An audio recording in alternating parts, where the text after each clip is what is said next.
India's goat লেটেন্ড সামাই রায়নার show নিয়ে তো অনেক কিছুই হলো, এবার একটু আসল খবরে আসা যাক। নিউটাউনের নাবালিকা ধর্ষণ ও খুনের ঘটনায় বিশাল বড় একটা স্বীকারোক্তি সামনে আসছে মূল অভিযুক্ত সৌমিত্র রায়ের স্ত্রীর তরফ থেকে। তিনি জানাচ্ছেন, গ্রেপ্তারের পর তার স্বামীকে পুলিশ আবার তার সাথে দেখা করাতে বাড়িতে এনেছিল। হ্যাঁ, সৌমিত্র রায় বলে কবে বলেছে? কালকে রাত্রিবেলা পুলিশ নিয়ে বাড়িতে এসেছিল ওকে। হ্যাঁ, আমার সঙ্গে কথা হয়েছে। ওকে আমি জিজ্ঞাসা করছিলাম যে মেয়েটাকে কি তুমি মেরেছো? বলেছে হ্যাঁ আমি মেরেছি। সেই সময় তার স্বামী নিজের মুখেই স্বীকার করে সেদিন ওই নাবালিকাকে সে কিভাবে হত্যা করেছে। সে জানায়, সেদিন ওই নাবালিকাকে তার রিকশায় তোলার পর 3 ঘন্টা ধরে এদিক ওদিক ঘোরায় বাড়ি ফিরিয়ে নিয়ে যাওয়ার নাম করে।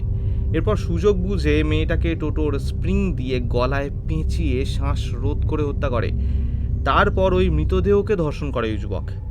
এরপর প্রমাণ লোপাটের জন্য, যাতে ওই নাবালিকাকে শনাক্তকরণ করানো যায়, তার জন্য তার মুখে কামড় বসাতে থাকে।